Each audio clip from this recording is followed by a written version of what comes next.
Welcome to This Week in Location-Based Marketing, the most trusted podcast dedicated to the new business of location.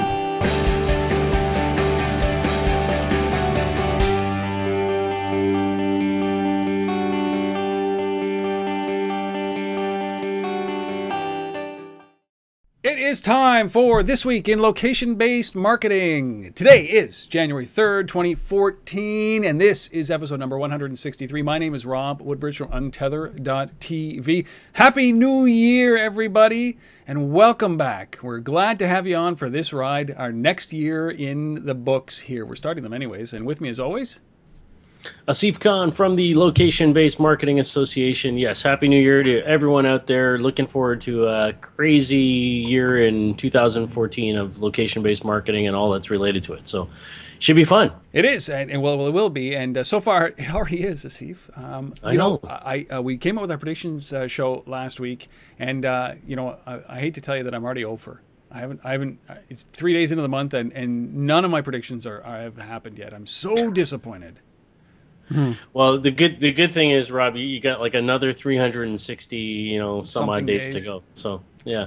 Well, I'm pretty sure that I think I was 0 for last year. I want to keep the streak. That's my goal. My goal is to keep the streak. Well, the feedback has been good, and we thank you. We'd love you to, if you have any comments about the predictions that we did make, or the stories that we thought were so relevant and so important in 2013, we'd love to hear from you. Reach out anytime. We'll get this over with. Rob at Untether.tv, Asif at thelbma.com. That is the way that you reach us, obviously. Before we actually get into anything, our 6 stories, our Mobile Minute with Chuck, our App of the Week, our guest, our resource, all that stuff. I got a couple of things. I said I would follow up with you guys on this time around, and there was a great review of This Week in Location-Based Marketing on the App Store, the US App Store, and I mentioned it last week. I'm going to actually read it to you right now. This is by Showbread Owns. Showbread Owns, that is what he goes by on iTunes. He says, and I quote, it's 4 out of 5 stars, which is okay, not great, Showbread, but I appreciate the fact that you did this. He says, the title of the podcast sounds like its audience would be incredibly specific, but the hosts managed to maintain relevance for a wider variety of marketers. They're hyper-focused on bridging the gap between physical and digital realms of business, and they managed to churn out something really cool every week. The segmented format makes the 1-hour format simpler to digest. Then he says, the deductions -1 star is that for the audio drops, which we have fixed, because new mic, big new mic. He said there's a bit of overproduction, especially on the front end of the cast. The drop D guitar strums are as startling as they are unnecessary. In the big picture, though, it's a mildly terrifying moment in an otherwise enlightening production. So, Showbread Owns, if that's your real name, thank you so much for that great review. We really appreciate it. God, I love reviews like that. 4 out of 5 stars. We need more of those. So if you're listening and you get this in iTunes, go on there, give us that 5-star rating. We are also on Stitcher. Forget about dropping us by 1. Give us the full 5 stars and tell us why you love it. Or give us a 1 star. We don't care. Yeah. Or why you hate it. Yeah. But we're also on Stitcher, so if you can subscribe there as well. The second shout out just happened right now. Cheryl Tarnaski of Corey. Cheryl and I worked at a company called Animatics a number of years ago, like maybe 2 lifetimes ago. Cheryl, if you're listening to this, maybe it was 3 lifetimes ago. But she said, hey, listen, she's looking forward to hearing about what is going on in this industry from the 2 of us, that is Asif and myself, through this podcast. So Cheryl, thank you so much. We really appreciate Cheryl's support. She's always there liking things that we post and commenting on them and retweeting and sharing. So Cheryl Tarnaski, thank you. Keep it up, please. Yes. Give us a review, Cheryl. That'd be great. And she's All right. from Corey. All right, so you've got a few events that you want to push now that we are into the back into it. We do. It's January and things are cranking up in a hurry here. So 3 LBMA events in January.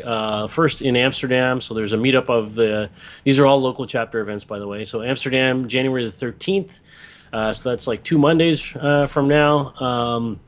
So if you're in Amsterdam, all these events, you can just go to the lbma.com/events. You'll see all the events listed there.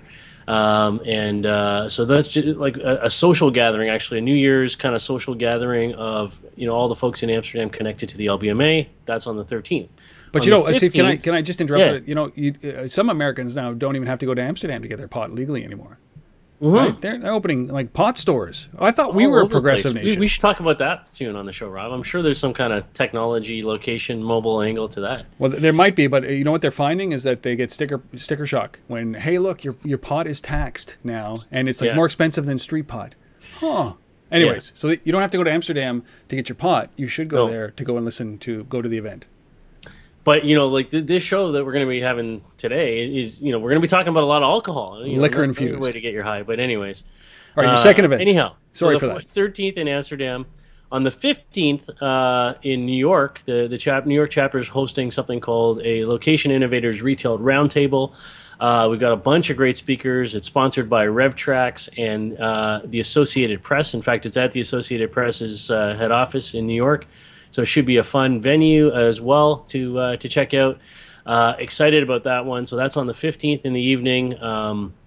Check that out. And then on the 29th, yes, 29th, we are hosting a meetup of the Atlanta chapter. And that is focused on sort of the travel hospitality industry. And we've got, it's a fireside chat with Jonathan Stevens from JetBlue Airlines and Lisa West from Intercontinental Hotels. So it should be a fascinating evening looking at mobile and location in that industry as well. So anyways, 13th Amsterdam, 15th New York, 29th in Atlanta, and more to come. I think you should do the LBMA event in Barbados soon, man. Yeah. Like in January, like tomorrow. Because you're coming for that one, right? Yeah, absolutely. I'll bring my whole family. Like you know, for those of you who are watching, you'll see it right here. I'm wearing the thickest sweater that I can possibly muster up. For those that are listening, it is I think it's pretty cool hoodie. But it is because our high today, the temperature, we've been in a deep freeze. I know that they're getting hammered in the northeast in the United States, but we've been in deep freeze for a week now. The average temperature here during the day is minus 25 degrees Celsius. With wind chill today, minus 39 out there. That's cold. Like, that's even cold for Canadians. It's cold everywhere, though. The whole East Coast is crazy. Freezing right now. I haven't seen this kind of a winter since I was a kid in the 70s. Yes. So, you know, and because Rob, you're always on here talking about the Yankees and the you know, and that guy Springsteen or whoever he is. Yes. You know, I at least got to get one little plug in here. I mean, come on, the Leafs pulled it out in the Winter Classic. 6,000 people watching that game. It was insane. Yeah, that's crazy. A good friend of mine, Steve Oliver, was there. He enjoyed it with his son. Yeah, love it. You know, what a game. You know, playing in the freezing cold and the snow all over the place. It was amazing to watch. I'm sure that the players felt that way. Yeah, you know what though?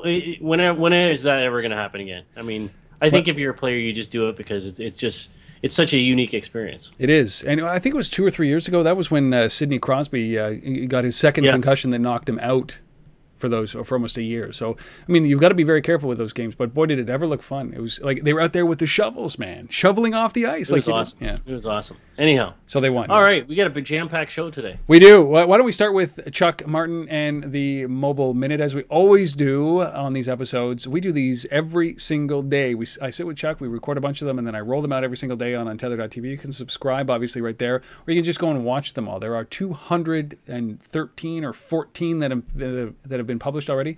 And here is one that hasn't. Here's Chuck Martin and our Mobile Minute.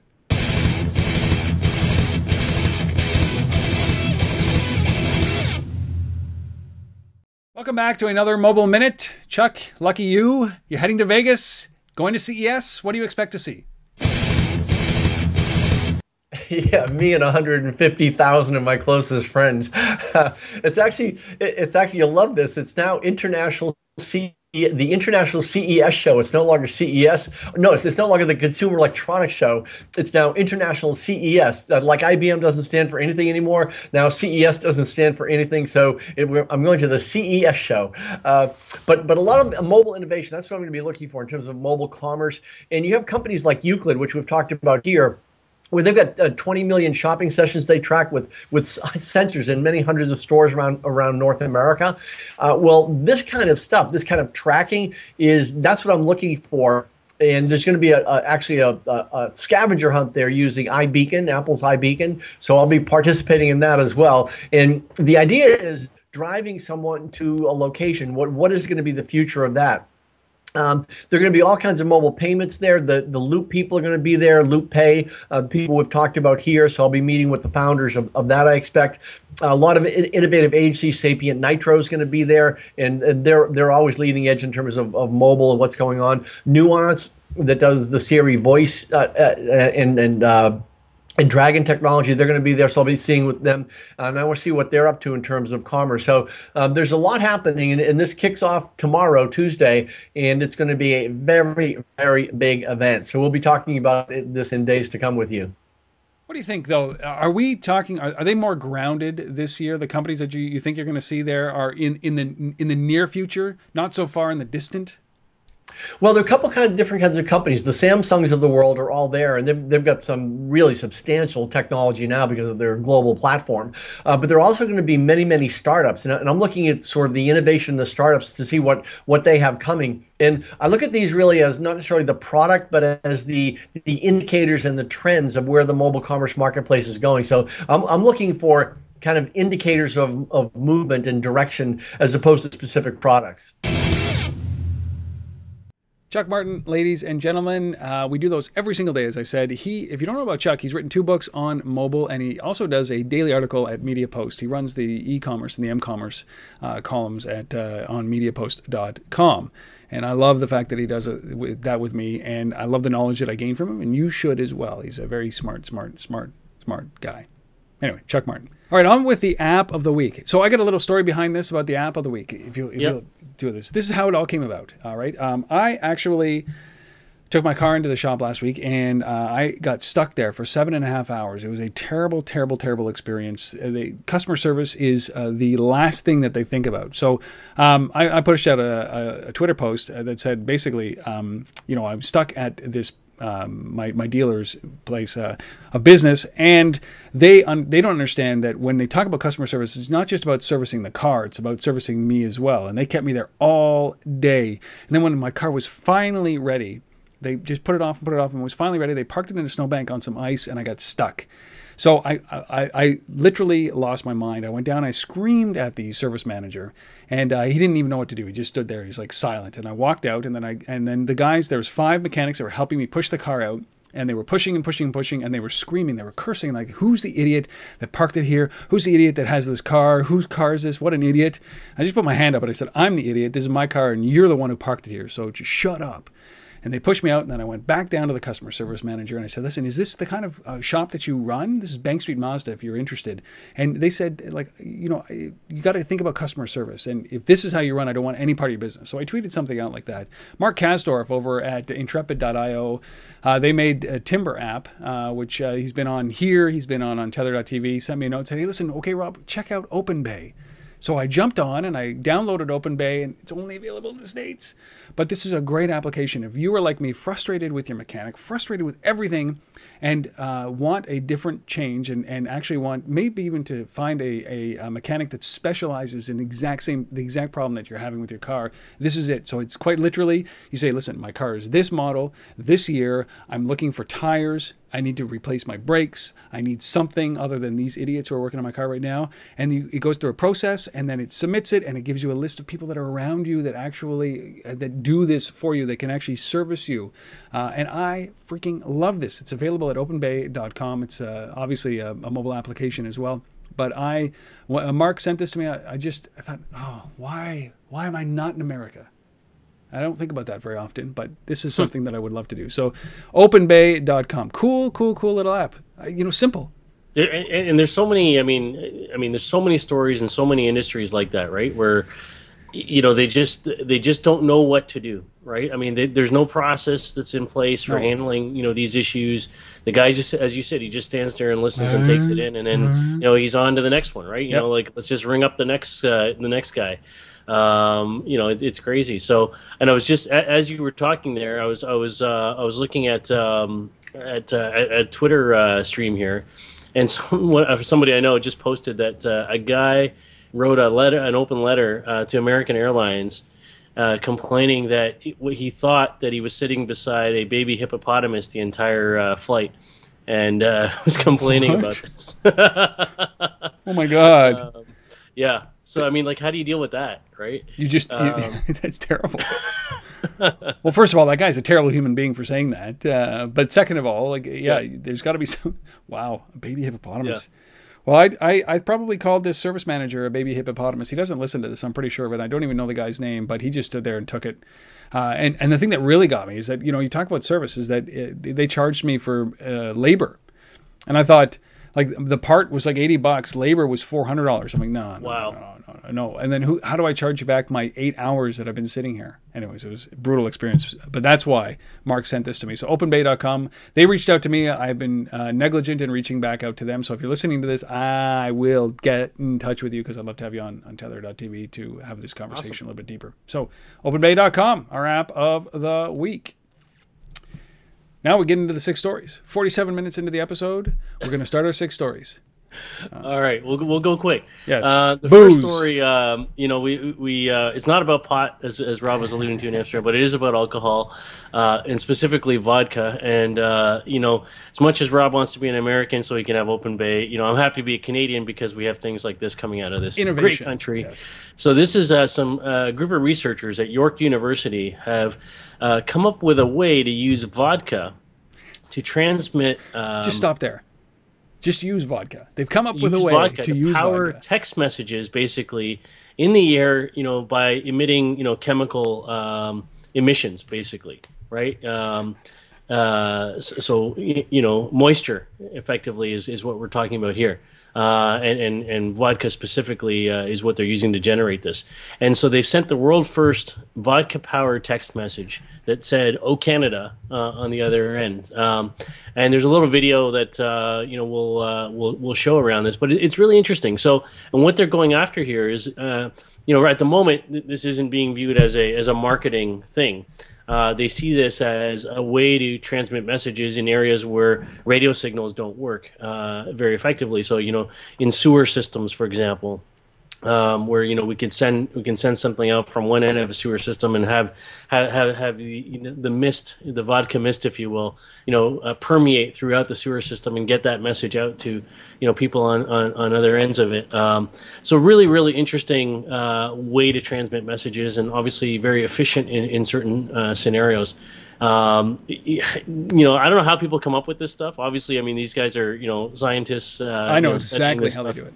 And doing this every day, but it's crazy. And ultimately, when I read it, as much as this is not being positioned as a marketing thing, I mean, you could think about crazy marketing campaigns that for the vodka companies, things like this, vodka companies, and all sorts of other things that potentially are scent-based, campaigns, that could be triggered, from some sort of emission like this. So this is really interesting stuff.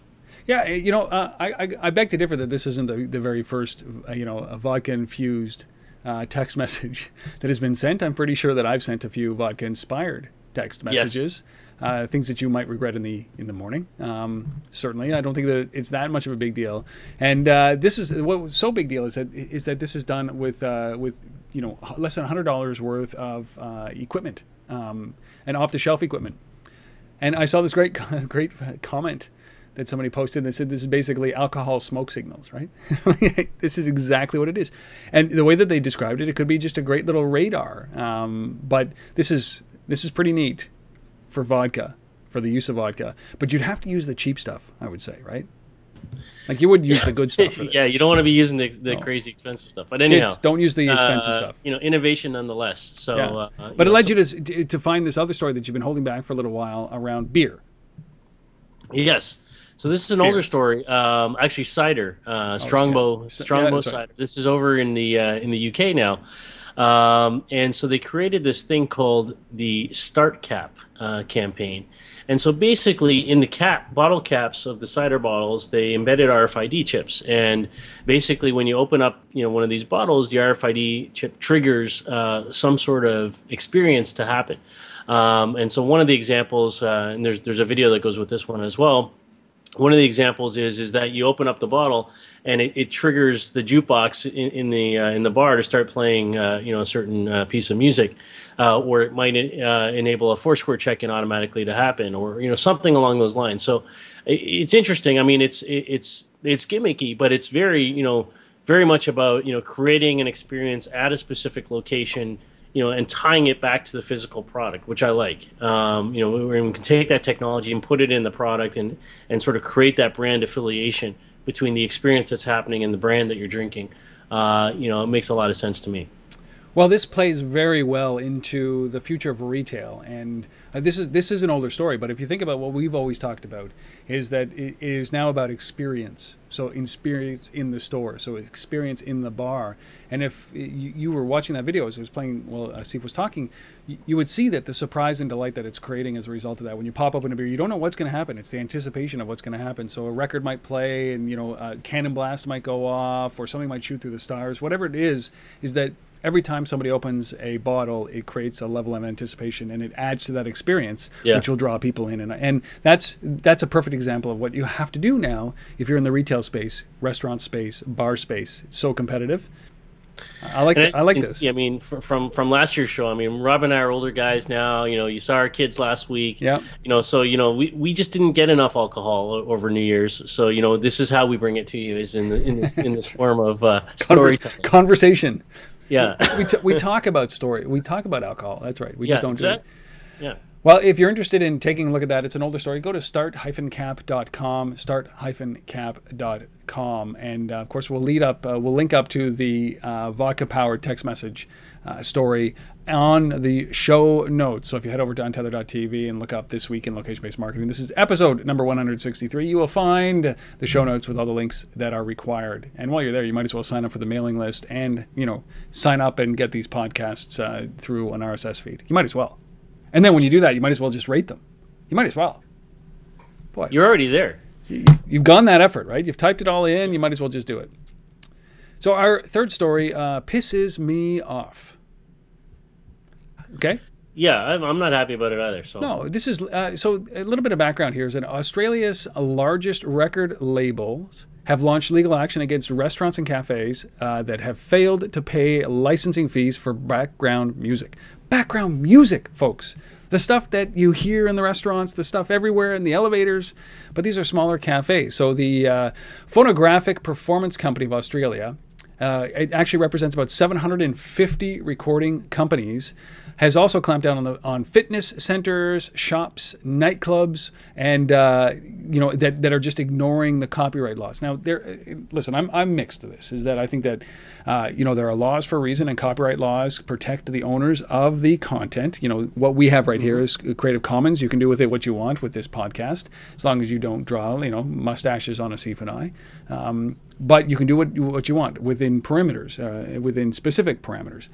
Now, there are copyright laws that you have to adhere to, right? So you can't reproduce music that you don't own. You can't play music on the radio that you don't own. There's these things. But I think so. There's that side of it. I understand the legal standpoint of this. The flip side is that are these guys hindering the growth of these 750 artists in Australia as these companies are now moving away from using that music and going to American music instead and just playing it there? And maybe they're in copyright violation as well. So I think that this actually hurts the music scene in Australia, but I don't know how to balance this requirement for copyright protection and the growth of the artists, because they're under contract. The artists, this is their distribution. Well, I mean, in the same article, the guy named John Hart was quoted in it, and he said these fees are totally ridiculous. Yeah. Because he says not only is it the Phonographic Performance Company of Australia, which is actually the one that represents not 750 artists but 750 record companies, and then there's also the Australian Performing Right Association, which is the one that represents the individual artists and composers, and they also charge fees. So you've got like two sets of fees, and all these people going after all these little small little cafes and restaurants. We're not talking about like McDonald's here. No. Big chains. We're talking about like the local coffee shop and the local Greek restaurant. Like one company in here it was a Greek restaurant. Let me find it. The Greek Deli and Taverna, they failed to pay. They were fined about $13,000 in license fees. Just to listen to music. Just to listen to music. I mean, like, it's ridiculous, right? And I'm with you. I mean, these people, these artists, I mean, we all know where the money is. Yes. The money is in concerts. It's in events. It's in all the other stuff. Merchandise. Yeah, merchandise. Absolutely. So, I think this is, for me, this is troubling. And not only troubling, you take this into the retail sector now. I mean, they mentioned that here briefly here. This is targeting mostly restaurants and cafes. But gyms, they're going after nightclubs and gyms. Centers, nightclubs. I mean, but you take this into big retail, and all of a sudden, all that background music that we hear, it changes everything, right? And I understand that people, artists want to get paid for their stuff, and then there's copyrights and all of that. But I think artists want to hear their music played, right? So here's the thing. I just did some quick math here, and that $13,000 was over 4 years. I think that they didn't pay. So if you just kind of think that on average the restaurant is open maybe 16 hours a day, 4 times 365 days, 16 hours a day, and you do a whole bunch of multiplications and divisions, and it comes out to the point that if an average song is 3 minutes in length, they played 7,786 songs, so it's $2 a song basically is what ends up the cost over those 4 years, $2 per play or per song that they played, and how much of that really goes to the artists? Like, that's the challenge here. We know that such a small fraction of this money goes to the artists, of anything, of royalties. That. And everybody knows. Like Bruce Springsteen, he made a lot of money with his last record. He's going to make a ton of money with his next record. But in reality, he probably did about $20 or $30 million in revenue as a result of his record. He did $190 million in ticket sales, and he did another $80 million in merchandise sales. So the reason that they do this, it's like these podcasts, is that we don't make any money off the podcast, but because we get our name out there and we get an audience, we can build the audience up like this. We know that we're seeding the world with this podcast full of great information. And that's just it, right? I mean, and that's where, this kind of stuff just creates more ammunition for these restaurants and cafes to go and just turn to the radio or turn to Spotify or Pandora or RDO or any of these other guys that or just go to MP3s.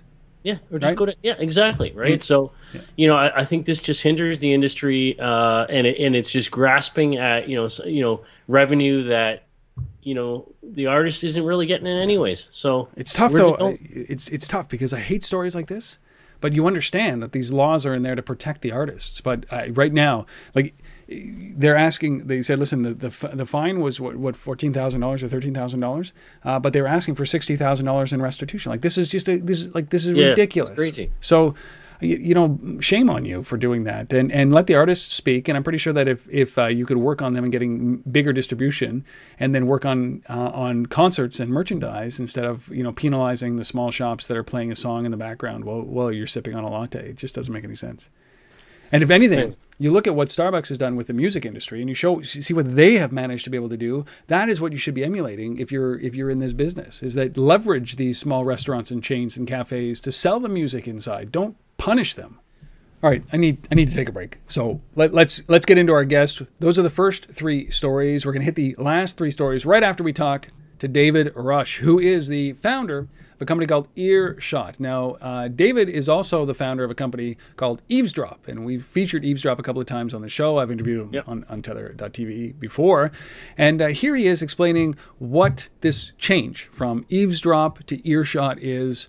Either way, I think he's in the same business, but we'll let David explain what's going on with Earshot and their change of focus, however slight it might be. So here's David Rush, the founder of Earshot, talking about his business. First of all, what is Earshot? Let's get that through that, and then I want to talk about what happened with Evzdrop. Sure.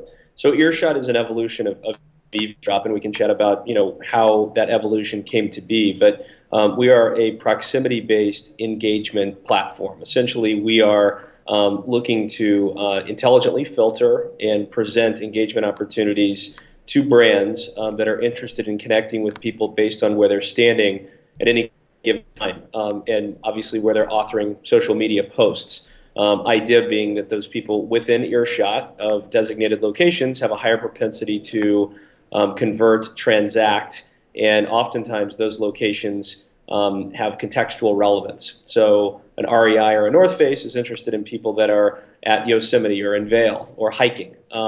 And so by understanding where people are standing, we can bring more meaning behind the way in which you can find clever ways to engage people on social media, and really identify ways to create earned media, which today, as we see happening with examples like, I think it was America West or whatever this week, and WestJet, yes, that's a Canadian company up here. Yeah, it's obviously the most authentic, impactful form of marketing there is. So we believe that although advertising has its place, location-based advertising can be stale to a degree, and if there's ways to enable more clever conversations with people that were unsuspecting, that can lead to higher top-line revenues, as well as we've got some ways to help decrease costs as well. You must love when these guys, these big companies, come up with these kind of campaigns that really articulate in an emotionally impactful way the business that you guys are in. Yeah, and I think it really boils down to what the consumer is looking for from these brands. You look at Dollar Shave Club and what they were able to do, and you look at the best brands out there today, whether it's Lululemon or Apple or Zappos, and what they've done is they've kind of redefined the rules for customer service, where it's not just being reactive anymore, it's being proactive, and it's finding personalized ways to communicate directly with people that are meaningful. And it doesn't mean that you send them I think a location-based ad based on the fact that they're a 34-year-old male and they like sports, and so they should be getting ads that correspond to that. It's knowing that that particular person follows all of these brands on Twitter, and they happen to be at this arena a week ago, and they happen to like these brands on Facebook, and that we believe is a better indicator for who that person is, and then where they're standing adds just a whole different dimension on their, again, probability of a transaction of some kind or a deeper emotional connection to a brand based on the type of communication that's sent to them. Is it hard to sell this now? Because even a year ago we talked about this a little bit, and we've seen this market emerge, and I think that the level of knowledge that is now fluctuating through the industry is increasing at a rapid rate. But even as early as a year ago, and on this podcast I do with Asif Khan from the Location-Based Marketing Association, it's we're always stunned by sometimes the lack of adoption or lack of confidence in this kind of technology. Is it getting easier to sell? I think there's two parts to it. I mean, I think on the one hand, consumers' desire for privacy hasn't changed, and people's expectations of not being creeped on continue to are resilient. So you have to find ways in which they feel like it was acceptable to communicate with them. Right. And I think that's becoming better understood by the individuals at the brands that are being tasked with this, whether it's the community managers and their teams growing, or the customer service people that are understanding how to communicate in 140 characters or less, back Twitter for a customer service issue. So I think it's beginning to grow, and I think every brand is looking for ways, because it's so logical, to use location-based information to effectively engage and bring people in store. I think, as you said, there's a lot of different stories out there, and there's a lot of different approaches to it, but I do think that it will never change that privacy has to be respected with the consumer, or it'll backfire. That was David Rush from Earshot. You can check him out. Check his company out at earshotinc.com and look for his episode that will be coming on Tether.tv in the coming weeks. A little bit behind in publishing because I had so many before the holidays that I'm pushing out right now. So bear with me. It will be up in January. Sign up for the mailing list and you will never miss another episode ever again. Ever again. Thank you, David, for being on This Week in Location-Based Marketing, and thank you for spending some time with me on Tether.tv. Back to the stories. Number 4. All right. Our fourth story is about print advertising, and so we're talking about... We're not doing a show. We're not doing a story about print. Come on. Yeah, of course we are, right? Because this show is about all media. All print media. All media. This is cool. Specifically, we're talking about Wired Magazine, and an ad that they ran for the Moto X phone, and this was interesting because it basically incorporated some technology into the print ad itself. So they, sort of like print like almost a circuit board, hidden underneath the paper, using polycarbonate paper, and LED light pipes. And so you had this Which picture are not of this hash phone. pipes, just so that you What's know. that? There's a difference Not between hash light pipes and hash LED, pipes. LED here. Yes, No hash pipes going on here. Just saying. LED light pipes. And basically what would happen is you could control this by pressing on one of the tabs at the bottom of the page. You could change the color of the phone in the print ad. Pretty cool. So pretty cool, kind of fun, an interesting way to get people to engage with your ad and kind of remember, hey, that's the Moto X. I can get it in all these colors.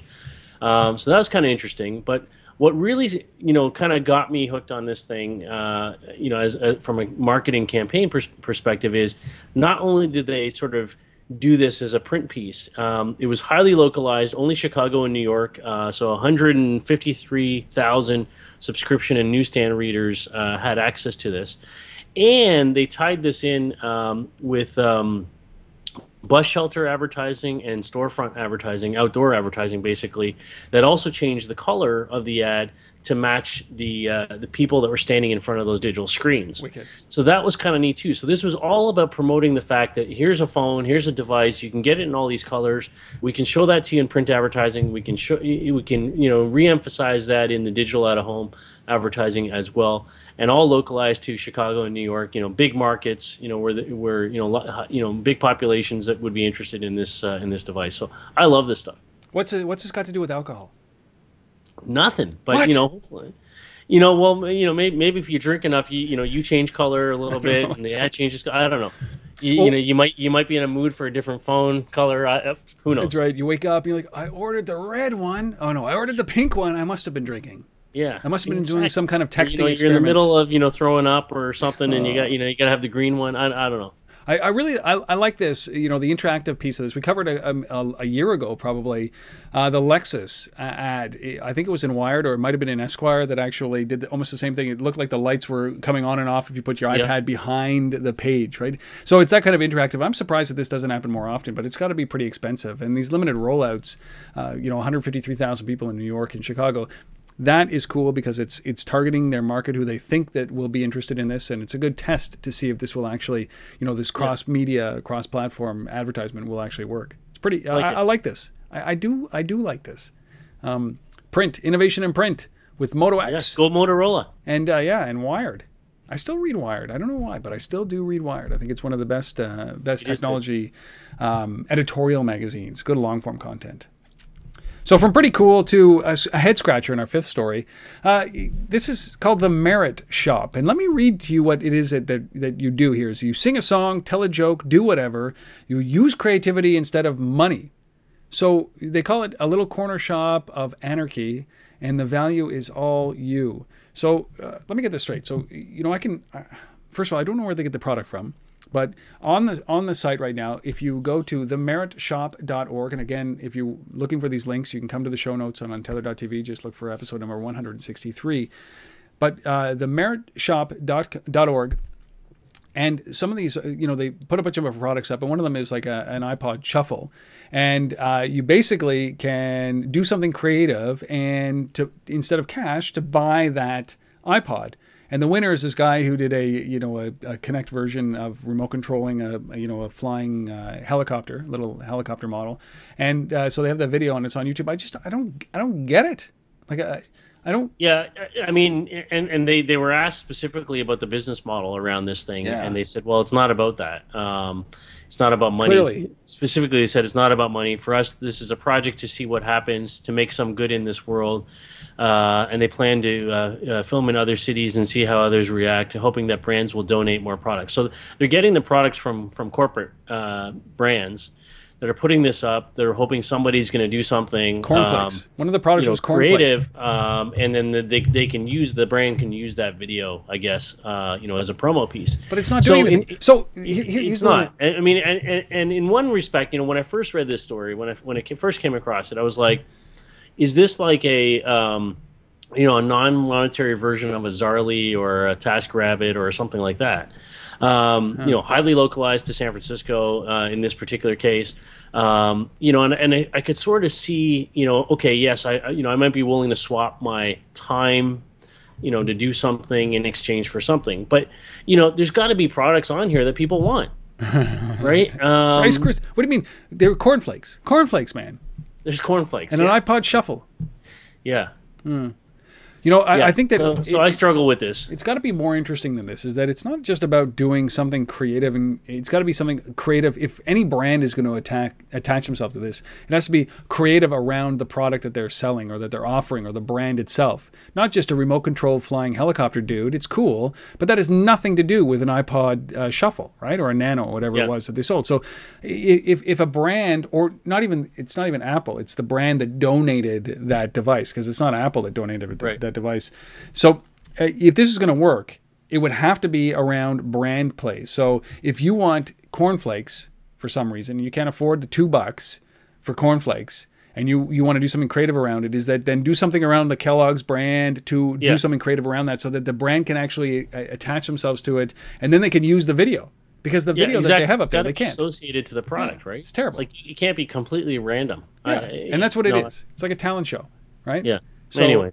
themeritshop.org. I'm going to keep an eye on this simply because this is a new way of maybe it's a bartering way, but if they can answer that brand riddle, I think that there might be an opportunity for these guys to turn it into revenue if they can build up their follow list. But if you go to YouTube, they got like 66 people that follow their YouTube channel, so it's not really significant at this moment. They need like hundreds of thousands of people, and the prizes have to be a little bit more than cornflakes. There you go. Now, right. Maybe in a third world country. Yeah, maybe. Where a brand was all over this. Yes. It might work. It might work. Maybe. I don't know. It's got some kernels of possibility, but right now it's about execution, right? And I just can't see it. Well, anyhow, our next story, however, is very exciting. Well, we've been talking about this, our sixth story. We've been talking about this. I think this was for those people who have a spotty driving record, a nightmare come true, or for those people who pay too high insurance because of those people with a spotty driving record. It's like a hope that we've been waiting for. And this is really Tata using your smartphone to basically turn your phone into a mobile telematics device to assess your driving capabilities, and my guess is reduce or increase insurance based on your driving skills. It's got to be there, doesn't it? Yeah, I mean, this makes sense to me, right? And it's also about cost, right? It's also about these insurance companies want to have usage-based pricing. Let's just call it that. That's it, right? And the current model around that is okay, like you're a customer of my insurance company, we'll ship some device out to you, plug this thing into your car. It's not easy. So there's a cost to buying all these devices in the first place, getting them out to the customers, having them equip their cars with these things, just so you can benefit from usage-based pricing. Well, what they're saying is, forget about all that. We don't need all these separate devices. You already have a smartphone. Let's just enable that smartphone to feed that same data back into us, and let's just do it in a much more efficient, cost-effective way. Yep. And this is what I love about this. It's all about simplicity. It's all about using what's already in the hands of the consumer, and not having them to have to go and do anything else. And ultimately, if I can get lower insurance rates for doing it, why wouldn't I? Yep. And that's exactly. And then you remember that company. The name escapes me now completely, but there was this company that we talked about like 6-7 months ago when I just come back from Singapore, from Communic Asia. I met this company that I think is based in Brunei, of all places, and the name's gone from me. But they had built an app for an insurance company there, and the app was basically, you had this thing on your phone, you were a customer of the insurance company, and you were in an accident, and basically using location, within like minutes, they could get an adjuster out to your site, to kind of, you start filing the claim and get all that put together. It becomes this kind of suite of tools all built into, a single, service, a single app, if you will, from your insurance company that is, helping, define what your rates are, helping get, aid to you when you need it, when you're in an accident, helping get the adjuster there to deal with the claim, all that coming together in a single thing, and just using the device you already have. Yeah.